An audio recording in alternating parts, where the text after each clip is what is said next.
the leaf blower.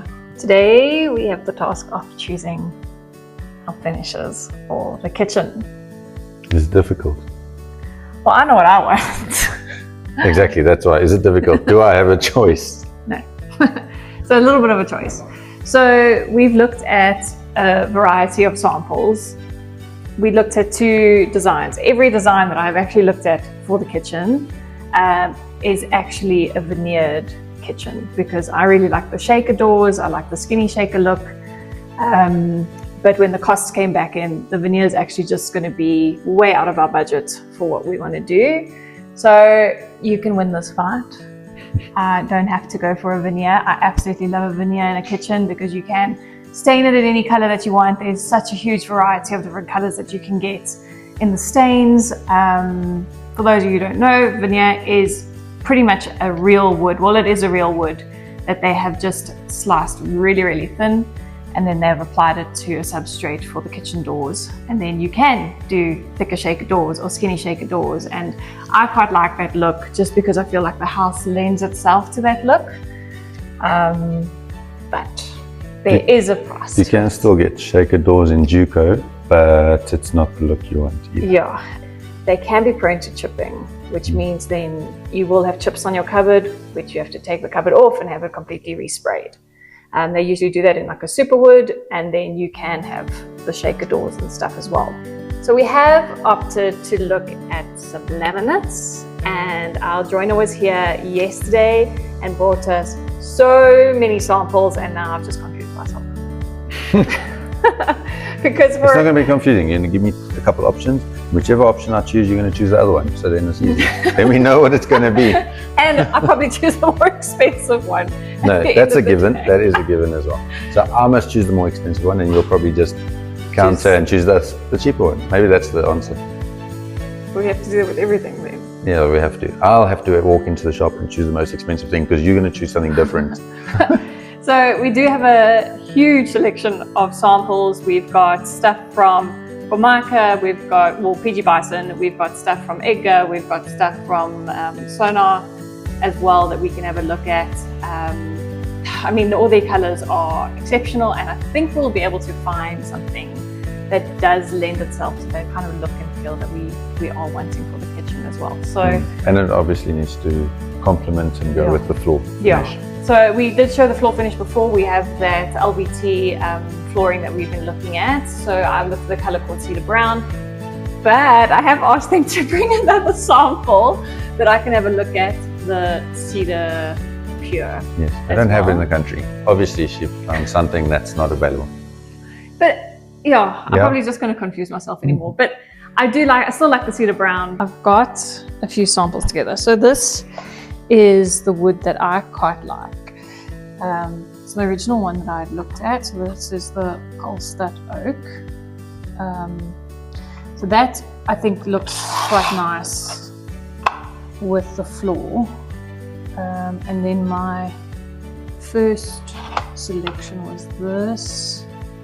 Originally I liked the Nata because I think it's got that warm cream color to it. And then we were looking at tops.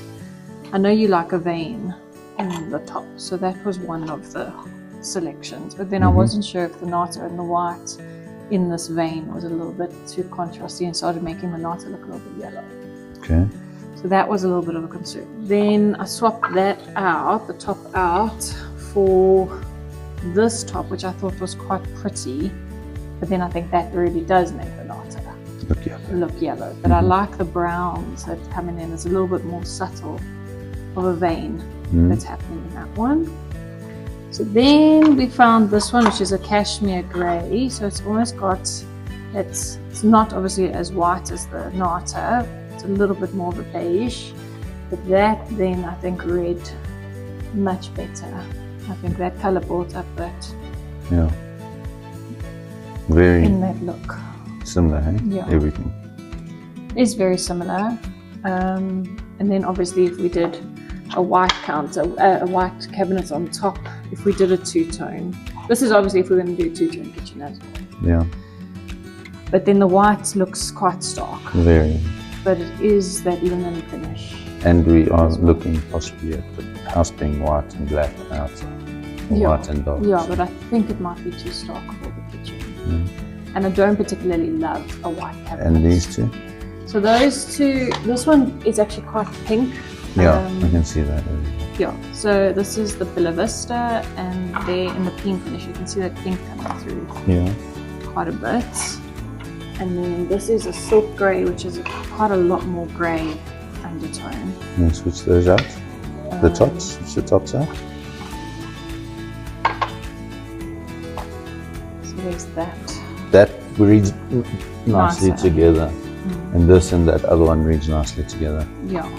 It's also actually a little bit pink now when you hold it there. But I think it's because it's with this Bella Vista. But if I have it with this brings up the brown in that. So it starts eliminating. But that both looks pink now to me. I don't see that. Maybe we should switch sides. Okay, swap sides. I don't hate that combination. Which this? Yeah. It does look nice. I mean, we've got an entire box that we can still. But I didn't see any other of the woods that I liked. I think that's. Don't you think this is too similar? Like it's not. This isn't that dark, and then this isn't that light. I don't think so. I think it's picking up the light in the floor. Yeah. And if we have our black details coming in the kitchen, it'll pick up the darker blacks in the floor. Okay. So yeah, I'm just waiting to see a big piece. I want to go to the factory and actually see a big size of this Kolstad color, oak color. I just want to see that the grain's not too busy, because if that's too busy, it's going to complete the floor. The floor, yeah. But yeah, I mean, I'm looking for something that is as close to an oak as possible. Yes. So I think that's the look that we're going for. What do you think? I like that. I do. Hey? You don't. But like, how about this one? What about that one? So if I say I like this one more, yes. Are you going to say you like that one more? No. Because then I like this one more. Oh, I like that one more. No, I definitely like this one more. A lot more than that. I like that there's more of a contrast there than this. This is feeling everything's very brown. That's the reason I prefer the grey and white. Yeah, but now can I throw a spanner in the works? No. If we do the island in that darker brown. The darker brown wood, yeah. Then what? Just to break that. Okay, but then I'm still on that side. That's so pretty. I don't want it to look like that typical grey and white marble look, because I feel like that's been outdated. Yeah, this is a lot busier than a normal. Yeah. Look, it does have a lot more movement than that, and it does have some browns in there. I don't hate this. I mean, that's why I selected. That's what's here. Yeah. That's why it's here. There. So we can have a look at those as well. Maybe not. Let's focus on two. Well, we'll see what Ferris is now. Oh no. Well. Oh no. I'm going to bring in the forces. Extra forces. Yeah. Can I bring in forces that are on my side? No. Diggles? What do you think? Which one do you like, boy? This one or this one? No, look, changed his mind. There's a good boy. Yes. Decided it was time to call in the forces, because Jon and I had officially reached the battle of the finishes stages. So naturally, I brought in backup my good friend and absolutely brilliant interior designer Farah Croft from Room for Furniture to come and give us her expert opinion on the finishes that we had selected. We laid everything out, talked through all the possibilities, and got really clear about our non-negotiables. And we decided on what combinations would give us the most modern organic feel that we were aiming for. We tested out the different lighting scenarios, because if you followed my 7-day kitchen series, you'll know that lighting changes everything. We pulled out the plans, and then we started coming together and working through exactly where each color and finish should live within the space and how it all needs to flow within the design.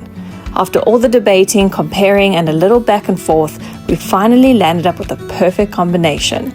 We finally made our decision and decided it needed to be that Kolstad oak paired with that cashmere grey, topped up with that stunning Arabescato stone. I genuinely cannot wait to see the end result.